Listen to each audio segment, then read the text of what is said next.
إن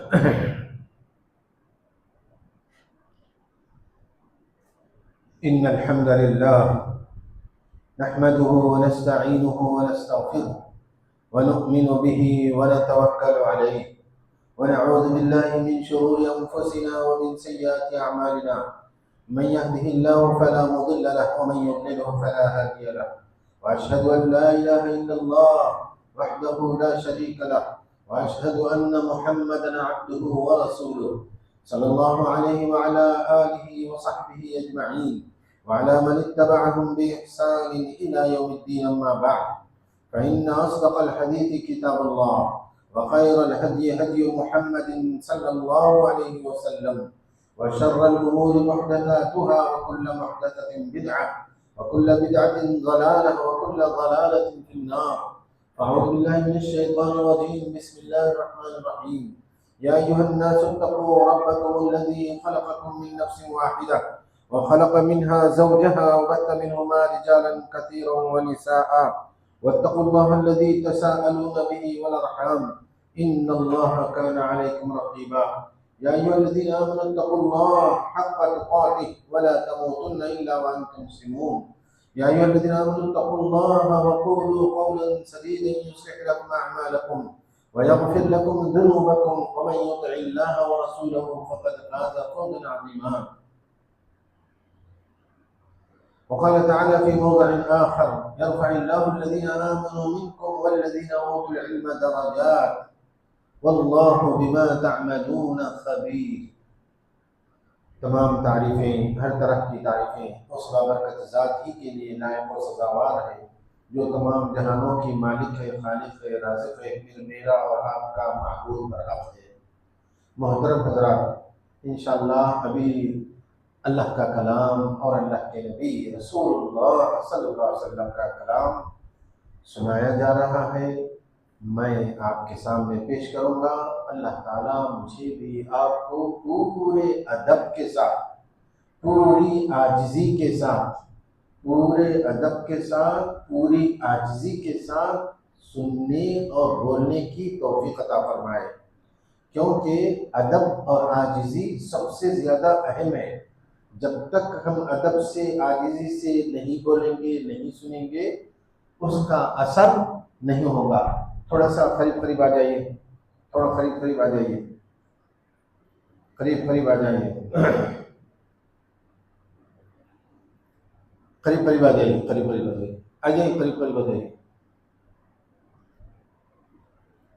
قریب آنے سے اللہ تعالیٰ کی رحمت. حدیث میں آتا ہے کہ جس مسجد میں اللہ کے گھر میں لوگ جمع ہوتے ہیں، فرشتے اس پر نازل ہوتے ہیں اور جو ہے وہاں اللہ کی رحمت اترتی ہے. تو ہم کو اگر اللہ کی رحمت اترنا ہے، ہم پر اپنے آپ پر لینا ہے، تو جمع ہو کر مل بیٹھ کر سننا ہے انشاءاللہ. تو اللہ تعالیٰ مجھے بھی آپ کو پورے ادب کے ساتھ، پوری عاجزی کے ساتھ، پوری محتاجی کے ساتھ، ہم اس کے محتاج ہیں، ہم نیڈی ہیں، یعنی اس کے لیے ضرورت مند ہیں، یہ سمجھ کر مجھے بھی آپ کو یہاں فائدہ اٹھانے کی توفیق عطا فرمائے. عزیز حضرات، اللہ تعالیٰ نے انسانوں کو پیدا کر کے دو قسم کی دنیا دیا. ایک وہ دنیا جس میں ہم زندگی گزار رہے ہیں، مختصر دنیا ہے، اور ایک وہ دنیا ہے جو آنکھ کے بند ہونے کے بعد، یعنی مرنے کے بعد، موت کے بعد کی دنیا ہے. دونوں دنیا کے بارے میں اللہ تعالیٰ نے حقیقتیں اپنے کلام مجید میں بتائی ہیں. یہ دنیا کیسی ہے، کس طرح کی ہے، اس کی صفتیں کیسی ہیں، اس میں کیسی زندگی ہے، اور آنے والی زندگی یعنی مرنے کے بعد کی زندگی کیسی ہوتی ہے، اس کی کیا خاص باتیں ہوتی ہیں. وہ ساری چیزیں اللہ تعالیٰ نے اپنے کلام مجید میں واضح طور پر لوگوں کو، انسانوں کو بتا دیا ہے. اس دنیا کے بارے میں اللہ تعالیٰ فرماتا ہے: وَمَا الْحَيَاةُ الدُّنْيَا إِلَّا مَتَاعُ الْغُرُورِ. دنیا کی زندگی تو دھوکے کی زندگی ہے، دنیا کی زندگی دھوکے کی زندگی ہے. یہاں کچھ دکھتا ہے، کچھ ہوتا ہے. حقیقت میں یہاں کچھ دکھتا ہے لیکن اندر سے کچھ ہوتا نہیں ہے. معلوم ہوتا ہے کچھ سونا ہے لیکن اندر سے مٹی نکلتی ہے.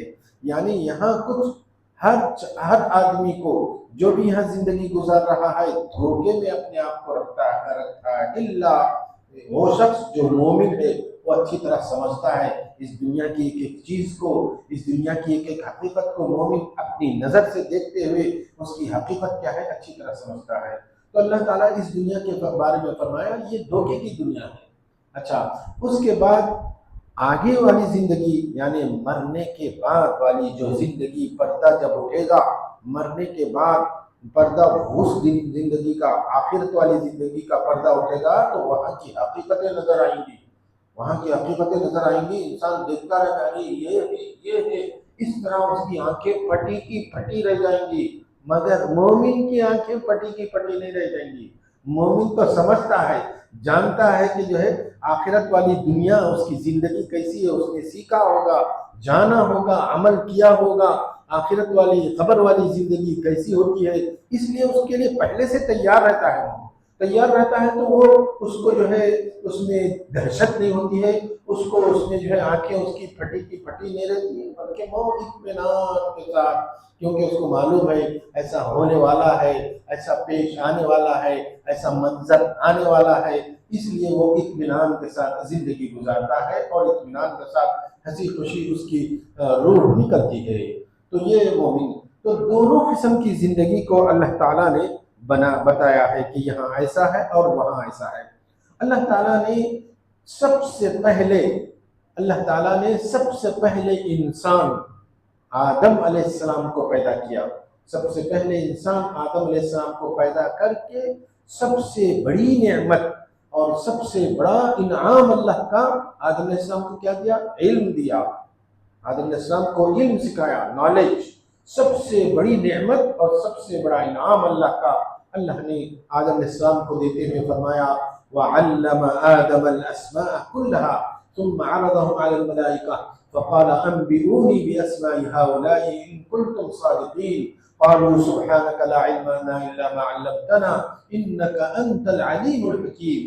آدم علیہ السلام کو اللہ تعالیٰ نے ناموں کا علم دیا، آدم علیہ السلام کو ناموں کا نام سکھلائے، دنیا میں جتنی بھی چیزیں ہیں نام سے شروع ہوتی ہے، کوئی چیز، ہر چیز نام سے شروع ہوتی ہے، تو اللہ تعالیٰ نے آدم علیہ السلام کو ناموں کا علم سکھلایا، علم آدم الاسماء ثم عرضهم على الملائکہ، پھر اسی ناموں کو فرشتوں پر پیش کیا کہ فرشتے تم بتاؤ ان کا نام کیا ہے، تو فرشتوں نے کہا ہم نہیں جانتے، آپ نے جتنا ہم کو سکھایا اتنا ہی جانتے، اس سے زیادہ ہم نہیں جانتے۔ لیکن اللہ تعالیٰ نے آدم علیہ السلام کو علم عطا فرما کر فرشتوں کو حکم دیا کہ آدم علیہ السلام کو سجدہ کریں، اسجدوا لآدم فسجدوا الا ابلیس، تو تمام فرشتوں نے سجدہ کیا سوائے ابلیس کے۔ تو اس کو تو آپ سنتے ہیں اور بیانوں میں خوب سنا ہوگا کہ اللہ تعالیٰ نے آدم علیہ السلام کو سب سے بڑی نعمت علم کی عطا کیا۔ تو علم سب سے بڑی نعمت ہے دنیا میں اور آخرت میں بھی۔ کسی بھی چیز سے فائدہ اٹھانا ہے، کسی بھی چیز کو جو ہے ہم یوز کرنا ہے، استعمال کرنا ہے، تو سب سے پہلے ہم کو کیا چاہیے؟ اس کے بارے میں جانکاری چاہیے، اس کے بارے میں علم چاہیے، اس کے بارے میں نالج چاہیے۔ جو نالج نہیں رکھتا ہے، جو علم نہیں رکھتا، کبھی بھی وہ فائدہ نہیں اٹھا سکتا، کبھی بھی وہ اس کو یوز نہیں کر سکتا۔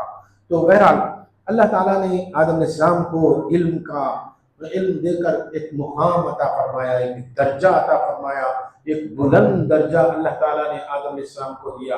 تو جب آدم علیہ السلام کو دیا تو سارے انسانوں کو مقام اور درجہ کس سے ملتا ہے؟ تمام انسانوں کو اللہ کے پاس بھی مقام، بندوں کے پاس بھی مقام، اللہ کے پاس بھی درجہ، بندوں کے پاس بھی درجہ، کس سے ملتا ہے؟ نالج سے ملتا ہے، علم سے ملتا ہے۔ آج بھی ہم اگر کسی کو دیکھتے ہیں بہت بڑا ڈاکٹر ہے، بہت بڑا انجینئر ہے، تو سب لوگ اس کی عزت کرتے ہیں، ارے بھائی بہت بڑا ڈاکٹر ہے، بہت بڑا عزت ہے، سارے لوگ اس کے پیچھے لائن لگاتے ہیں، پیشنٹوں کی لائن لگ جاتی ہے، گھر بنانے والوں کی لائن لگ جاتی ہے کہ آپ میرا گھر بنائیں، آپ میرا گھر بنائیں۔ کیا وجہ ہے؟ علم، نالج کی وجہ سے۔ تو نالج کی وجہ سے انسان کو اونچا مقام ملتا ہے، اونچا درجہ ملتا ہے، اور اونچی بلندیاں اس کو حاصل ہوتی ہیں۔ تو بہرحال اس سے بات معلوم ہوئی کہ علم کی سب سے بڑی فضیلت ہے، سب سے بڑا درجہ ہے۔ جو جاہل ہوتا ہے اس کا کوئی مقام نہیں، جو جاہل ہوتا ہے، نالج جس کے پاس نہیں، اس کا کوئی درجہ نہیں، اس کی کوئی فضیلت نہیں، اور وہ کوئی فائدہ اٹھا سکتا نہیں۔ اچھا، اب ایک بات سمجھ میں آئی علم کے بارے میں، علم اتنی بڑی چیز ہے، لیکن علم میں بھی قسمیں ہیں۔ کون سا علم، کس کا علم، کن چیزوں کا علم سب سے زیادہ اہم ہے اور سب سے زیادہ پہلے ہم کو سیکھنا چاہیے؟ سب سے ایک انسان کو سب سے پہلے کون سا علم سیکھنا چاہیے؟ کیونکہ علم کی چیزیں تو بہت ساری ہیں، علم بھی بہت سارے ہیں، علم کی قسمیں بھی بہت ساری ہیں، تو کون سی قسم کو ہم پہلے سیکھنا چاہیے؟ تو اس کو سمجھنے کے لیے میں آپ کے سامنے یہ بات رکھنا چاہتا ہوں کہ اس دنیا میں دو چیزیں ہیں، اس دنیا میں دو چیزیں ہیں، ایک چیز ہے خالق، ایک ہے خالق اور دوسرے ہے مخلوق۔ ایک ہے کریٹر یعنی پیدا کرنے والی ذات، اور دوسری جو ہے مخلوق یعنی کریشن، یعنی ایک ہے خالق اور دوسری ہے مخلوق۔ خالق اور مخلوق میں درجہ کس کا بڑا ہوا ہے؟ خالق کا درجہ بڑا ہوا ہے۔ تو سب سے پہلے ہم کو خالق کے بارے میں علم حاصل کرنا چاہیے۔ خالق کے بارے میں جب ہم علم حاصل کریں گے تو سب سے بڑا درجہ ہم کو بھی ملے گا، کیونکہ خالق یعنی اللہ کی ذات ایسی ذات ہے کہ جس کے بارے میں ہم اگر نالج حاصل کریں گے، اللہ کن چیزوں سے راضی ہوتا ہے، کن چیزوں سے خوش ہوتا ہے اور کن چیزوں سے ناراض ہوتا ہے، ایک انسان کو، ایک مومن کو تو اس کا علم حاصل کرنا انتہائی اشد ضروری ہے، سب سے زیادہ ضرورت ہے۔ لیکن آج ہم اس کو سمجھتے نہیں، آج ہم دنیا کی چیزوں کو سمجھتے ہیں، کھانے پینے میں مشغول ہیں، غافل ہیں، دنیا کی چیزوں کو زیادہ اہمیت دیتے ہوئے پتھروں کو اور مخلوق کو اہمیت دیتے ہوئے مخلوق کا علم زیادہ سیکھتے ہیں۔ آج کالجوں سے کتنے بچے ہیں، کتنی محنتیں ان کے پیچھے کر رہے ہیں دنیا کی چیزوں کے بارے میں، جبکہ ضرورت اس بات کی ہے کہ سب سے پہلے خالق کے بارے میں، خالق کی رضامندی اور ناراضگی کن کن چیزوں میں ہے، اس کے بارے میں ہم کو دیکھنا انتہائی ضروری ہے، کیونکہ اسی کو خالق کے بارے میں جو علم ہے، اسی کو علم شریعت بولتے ہیں، شریعت کا علم، اسی کو دین کا علم بھی بولتے ہیں، اسی کو کتاب و سنت کا بھی علم بولتے ہیں، اسی کو قرآن و حدیث کا بھی علم بولتے ہیں۔ جس شخص کے پاس قرآن حدیث کا علم آ جائے، جس شخص کے پاس کتاب و سنت کا علم آ جائے، جس شخص کے پاس خالق کی رضامندی کن چیزوں میں ہے اور خالق کی ناراضگی کن چیزوں میں ہے، یہ جو شخص سمجھ گیا، سمجھیے وہ کامیاب ہے، وہ دنیا کی زندگی میں بھی کامیاب ہے اور آخرت والی زندگی میں بھی تو وہ کامیاب ہی ہے، کیونکہ دنیا کی زندگی مختصر سی زندگی ہے، آخرت والی زندگی ہمیشہ کی زندگی ہے۔ آخرت والی زندگی کے بارے میں اللہ تعالیٰ فرماتا ہے وَإِنَّ الدَّارَ الْآخِرَةَ لَهِيَ الْحَيَوَانُ، آخرت والی زندگی تو ہمیشہ کی زندگی ہے، مرنے کے بعد تو دو ہی چیزیں ہیں، یا تو جنت یا تو جہنم، یا تو جنت ہوگی یا تو جہنم ہوگی۔ اسی لیے جو ہے آخرت والی زندگی کا بارے میں جاننا اور اس کے بارے میں علم رکھنا، اس کے بارے میں نالج حاصل کرنا، اس کے بارے میں کوشش کرنا انتہائی ضروری ہے۔ یہ علم اتنا ضروری ہے، اللہ نے اپنے نبی کو بھی حکم دیا ہے، کیا فرمایا؟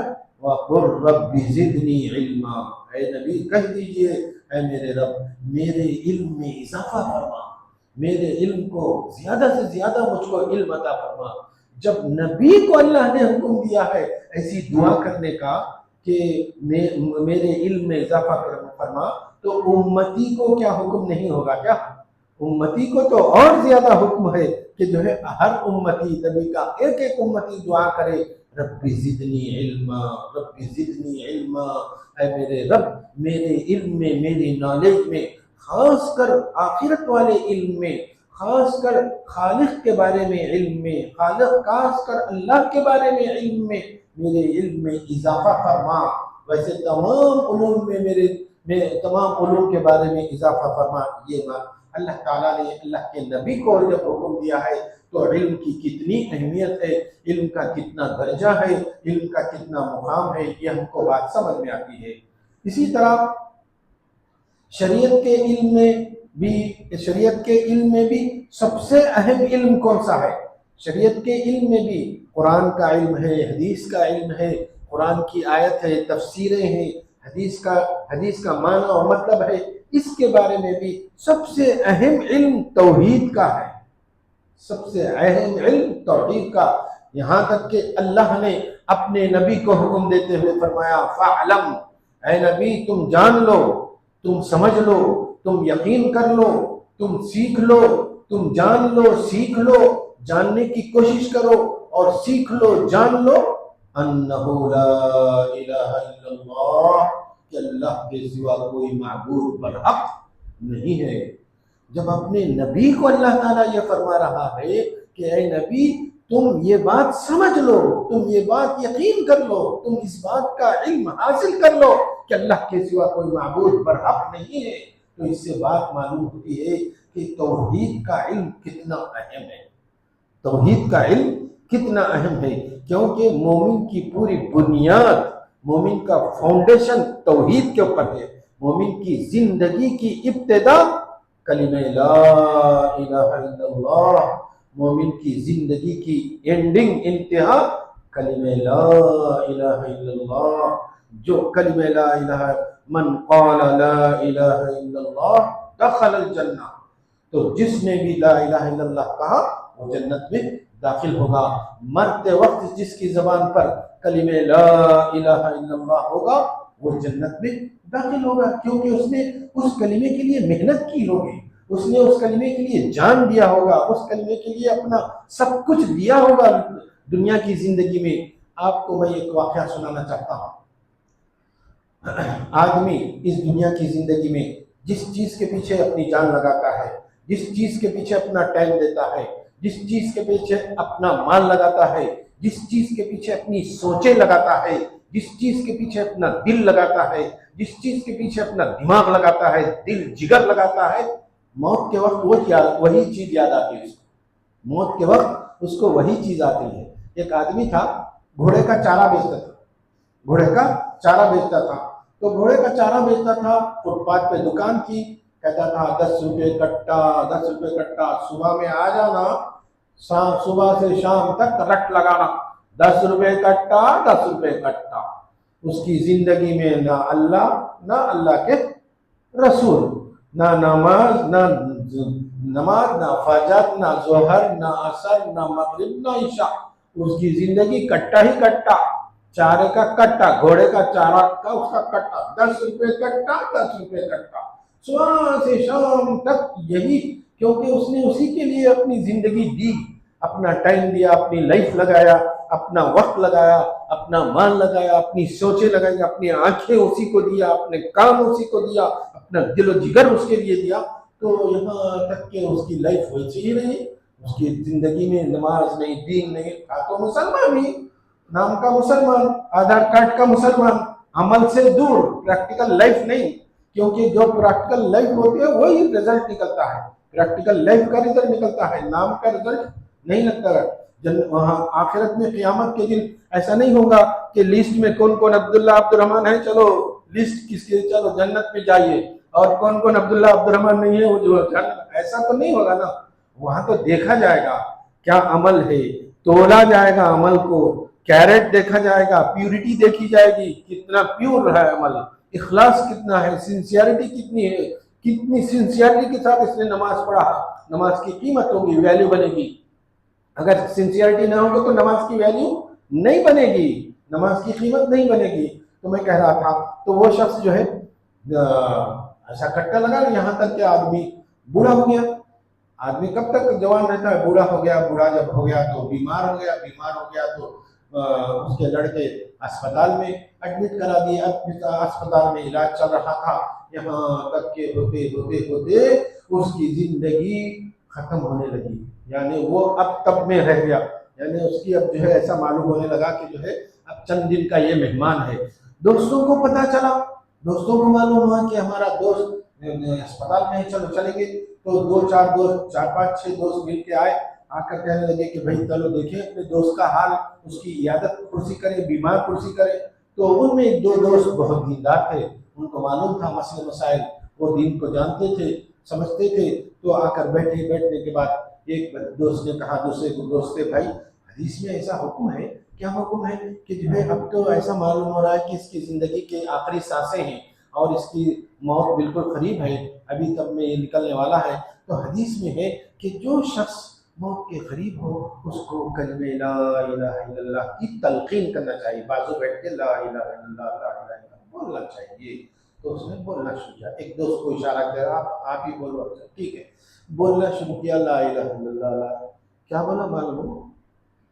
10 روپے کٹا بولا، 10 روپے کٹا، کیونکہ اس نے اپنی زندگی 10 روپے کٹے کے لیے لگا دی تھی، اپنا دل و جگر 10 روپے کٹے کے لیے لگا دیا تھا۔ آدمی جس چیز پر محنت کرتا ہے وہ چیز یاد آتی ہے۔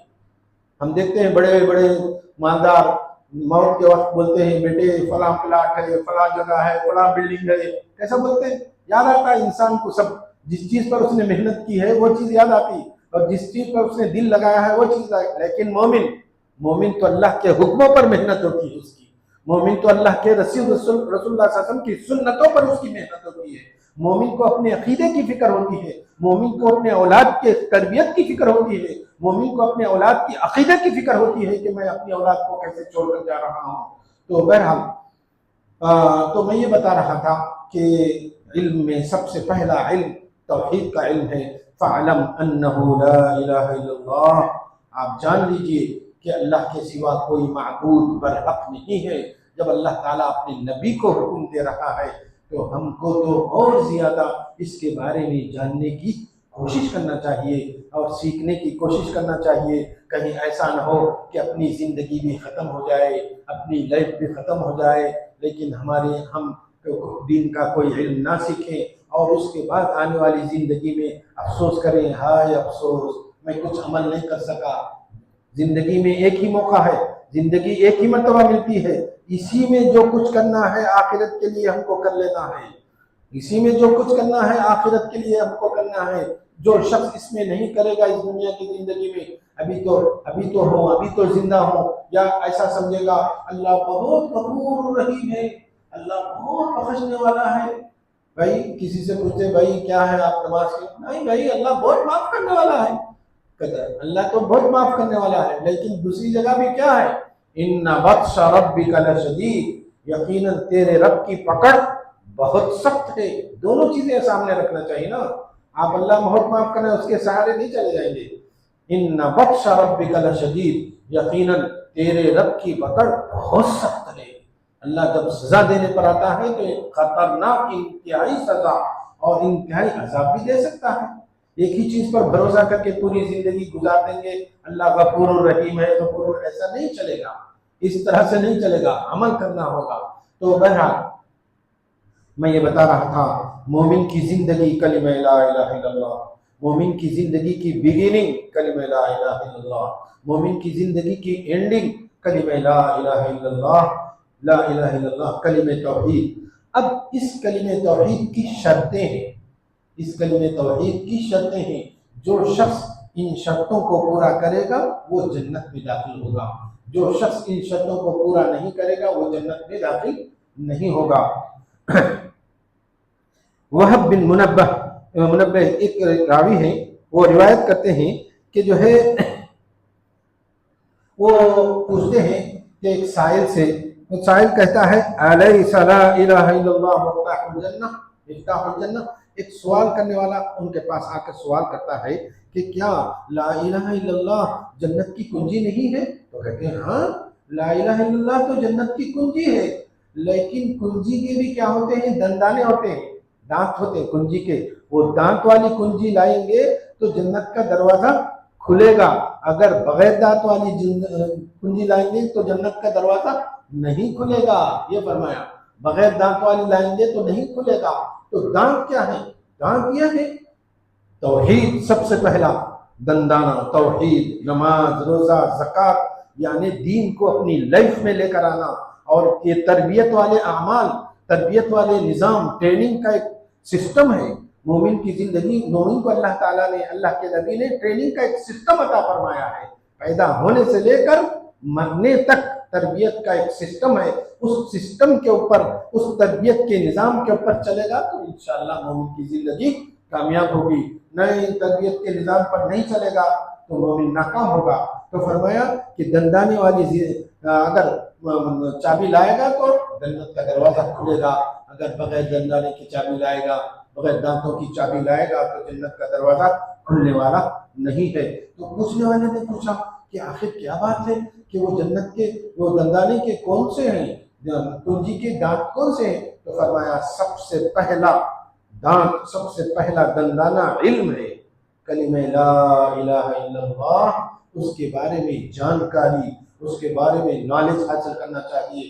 اس کا معنی کیا ہے، اس کا مطلب کیا ہے، اس کا معنی کیا ہے، اس کا مطلب کیا ہے، یہ کلمہ کس کام کو کرنے کا حکم دیتا ہے اور کس کام سے رک جانے کا حکم دیتا ہے، اور یہ کلمہ اپنی لائف میں ہم کو کیا کیا ڈائریکشن دیتا ہے، کیسے کیسے کرو، کس طرح سے کرو، کہاں کہاں جاؤ، کہاں کہاں بیٹھو، کیا کیا کھاؤ، کیا کیا مت کھاؤ، سود مت کھاؤ، حرام کا لقمہ مت کھاؤ، یہ کلمہ ہم کو ڈائریکشن دیتا ہے۔ تو کلمے کی ڈائریکشن میں ہم اس کی ہدایات میں زندگی گزاریں گے تو انشاءاللہ سب سے پہلے تو اس کا علم حاصل کرنا، یہ کلمے کا علم، یہ علم سب سے پہلی شرط ہے۔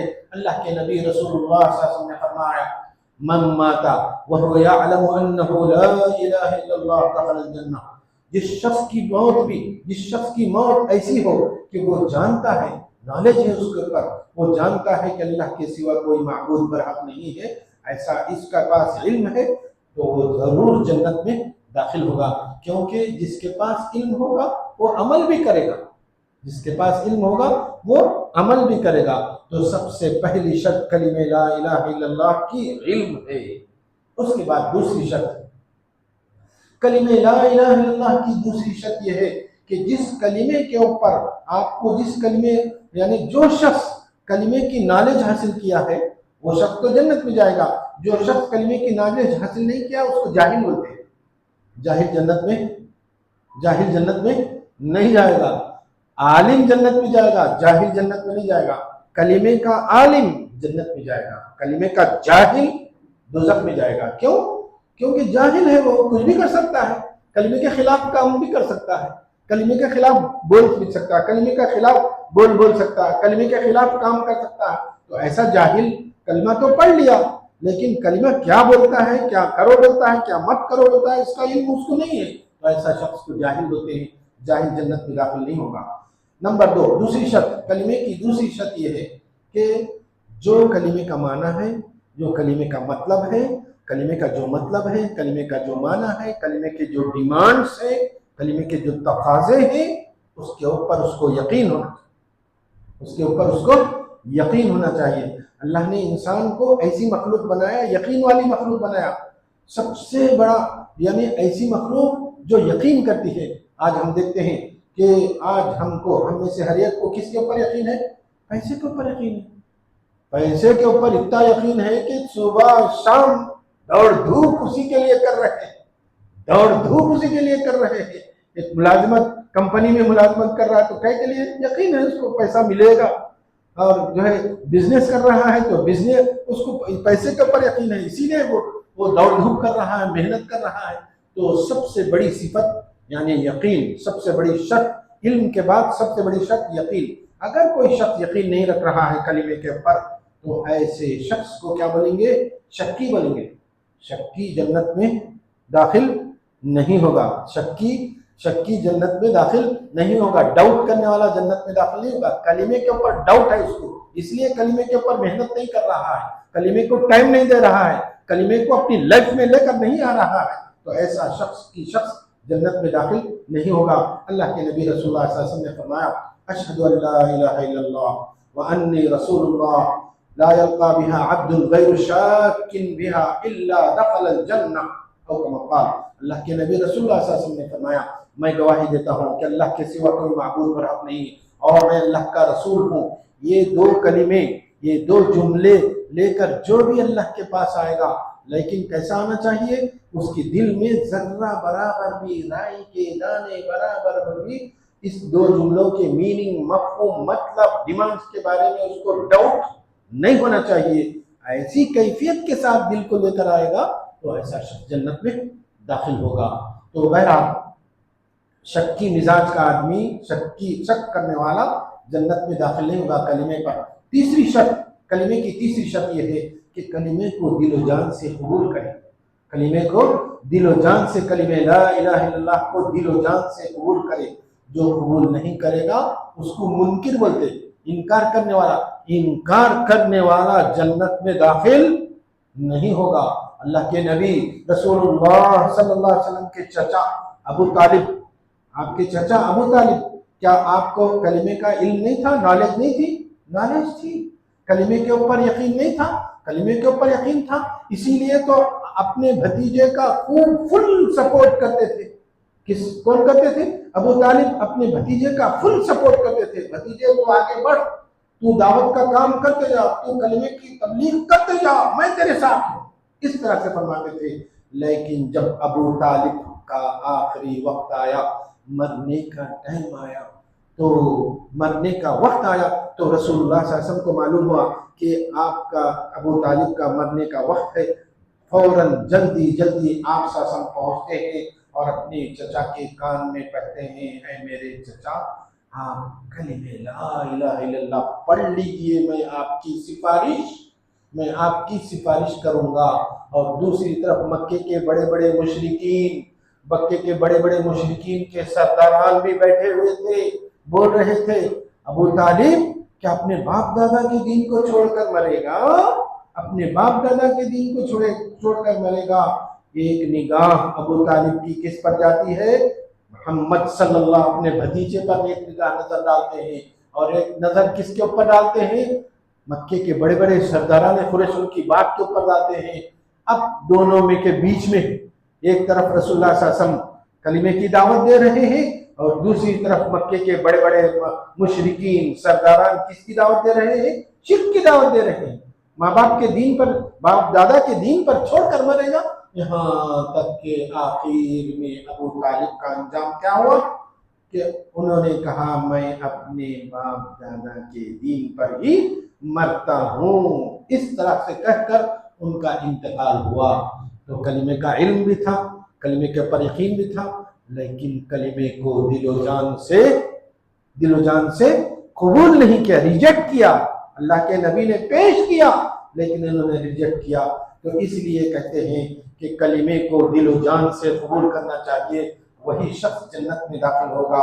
جو کلمے کو دل و جان سے قبول نہیں کرے گا وہ شخص جنت میں داخل نہیں ہوگا۔ بری صحبت آڑ آ گئی، بری صحبت، کبھی کبھی بری صحبت آڑے آ جاتی ہے، آڑے آنے کی وجہ سے جو ہے وہ چیز، وہ مقصد حاصل نہیں ہوتا ہے۔ مکے کے بڑے بڑے مشرکین سرداران بیٹھے تھے، بری صحبت، اس کی وجہ سے آپ جو ہے کلمہ لا الہ الا اللہ کو قبول نہیں کر سکے۔ اسی لیے بری صحبت سے ہمیشہ بچنا چاہیے، برائیوں کی صحبت سے، برے لوگوں کی صحبت سے، نیک صحبت میں، اولیاء کرام کی صحبت میں، اولیاء کرام صالحین کی صحبت میں ہم کو اپنے آپ کو رہنا چاہیے، نیک ماحول میں اپنے آپ کو رکھنا چاہیے، اور برے ماحول سے اپنے آپ کو دور رکھنا چاہیے۔ تو بہرحال تیسری شرط ہو گئی، یعنی چوتھی شرط یہ ہے انقیاد، جس کو بولتے ہیں فرما برداری۔ کلمے کے لیے اپنے آپ کو مطیع و فرما بردار بنا دینا۔ کلمہ جو کچھ کہتا ہے اس کے پیچھے عمل کرنا چاہیے۔ کلمہ جن کاموں کو کرنے کا حکم دے رہا ہے کرنا ہے، کلمہ جن کاموں سے اپنے آپ کو بچانے کا حکم دے رہا ہے بچانا چاہیے۔ کلمہ سب سے پہلے جس کام کو نہ کرنے کا حکم دیتا ہے وہ شرک ہے، یعنی اے مومنو شرک سے بچو، شرک کی تمام شکلوں سے، شرک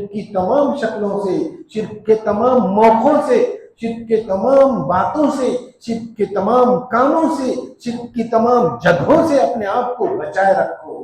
یہ کلمے کا حکم ہے، یہ کلمے کا تقاضا ہے، یہ کلمے کا ڈیمانڈ ہے۔ تو مومن کیا کرتا ہے؟ انقیاد، مطیع و فرما بردار، اطاعت کرتا ہے، کلمے کے حکم کو مانتا ہے۔ تو جو شخص کلمے کے حکم کو نہیں مانتا ہے وہ جنت میں داخل نہیں ہوگا، کیونکہ وہ شخص نافرمان ہے، نافرمان جنت میں داخل نہیں ہوگا۔ نالج ہے، کلمے کی نالج ہے، کلمے کے اوپر یقین ہے، کلمے کو قبول کیا، لیکن کام دیکھے تو کلمے کے خلاف ہے۔ پرساد کھا لیا، کمپنی میں کام کر رہا تھا،